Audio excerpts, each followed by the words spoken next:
So dito naman mga idol, magdadagdag tayo dito ng ating mixer na gagamitin, ano. Ayan.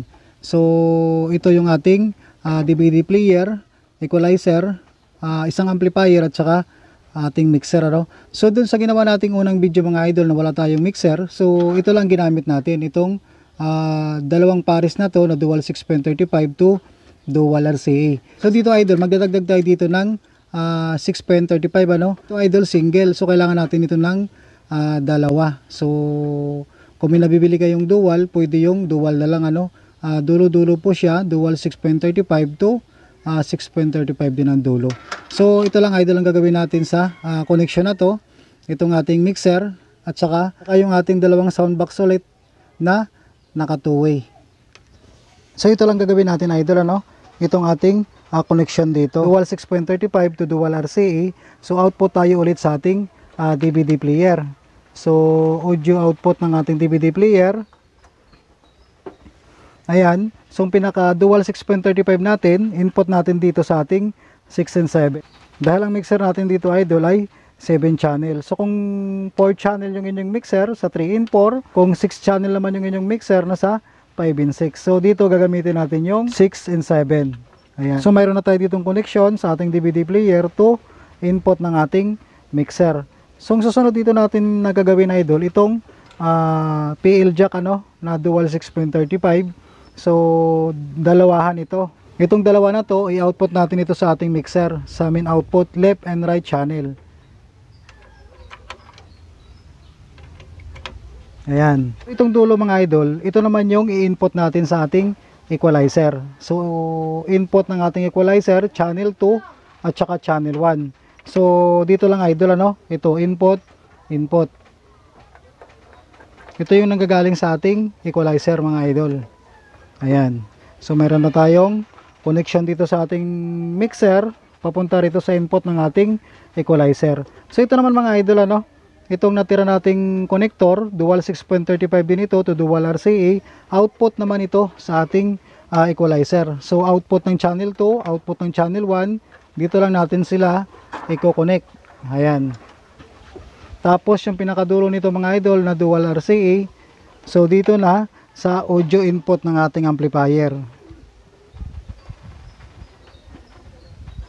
So ganito lang idol, ano, ito lang yung connection natin dito sa ating DVD player, equalizer, amplifier at saka mixer. So nagdagdag lang tayo dito ng dalawang connector, ano, left and right channel na PL jack 6.35 or 6.35 ang dulo din. So ganun lang idol, ano. So sa speaker natin dito idol, ayan, left and right channel. Dalawa ang speaker natin na gagamitin dito.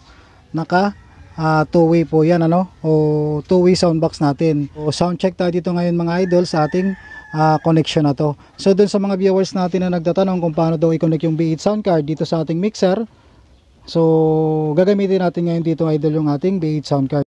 So ganito lang idol, ano, ang pag-connect ng ating B8 sound card sa ating mixer. So halimbawa gagamitin natin ito na effects ng ating microphone. So output lang tayo dito idol sa headset or monitor ng ating B8 sound card. Yung ginamit ko pala dito idol, ano, 3.5, dahil 3.5 output yung available ng ating B8. So ang pinakadulo nito mga idol ay TS o 6.35. So dito natin siya ngayon gagamitin sa channel 5 ng ating mixer, ano. Dito tayo magagamit ng ating microphone input sa ating channel 5. Ating microphone mga idol, dito naman natin siya i-input sa microphone input ng ating B8. Ayan. So yun lang idol ang connection sa ating B8 papunta sa ating mixer. Tapos yung ating microphone naman dito i-input sa ating B8. So i-power on na natin to, ano. So dito lang tayo mag-control idol, ano, ng ating microphone volume o echo. Tapos may triple bass naman siya. Tsaka yung monitor dapat naka-volume to para makalabas yung signal dito papunta sa ating mixer. Yan idol, ano, may music na tayo naka-play dyan. Tapos dito sa ating equalizer mga idol, pag-aralan nyo na lang yung settings na gusto nyo, ano. So dahil mayroon naman kayo equalizer, madali lang mapag-aralan yan. Tapos itong ating gain, control lang din tayo dito sa ating gain. So halos pareho lang din yan sa ating mixer. So dito naman mga idol, ito yung pinaka main volume natin. Ito ay kontrolado ng ating dito lahat ng channel. Itong nagko-control dito, pag nakababa to, walang signal na papasok. So dapat naka-volume po yan. So maintain na lang tayo dyan. Ito naman yung sa music natin. Ito naman sa ating microphone na nanggagaling doon sa ating B8 sound card. So sound check tayo ngayon idol sa ating microphone. Check, hello. Sound check, mic testing. Check, sound check, mic test. So ito music natin mga idol. So yun mga idol yung ating microphone at saka music, ano? Ayan. So kung nahinaan kayo ng music mga idol na pumapasok, pwede tayo magtaas dito sa ating gain ng ating equalizer. So pwede naman tayo dito magtaas ng ating gain dito sa ating mixer. At hindi nagpipik yung ating mixer. So yun lang idol, ano? Pwede naman dito sa ating amplifier. So ganun lang idol, sana nasundan yung ating ginawang video na to, ano? Yan.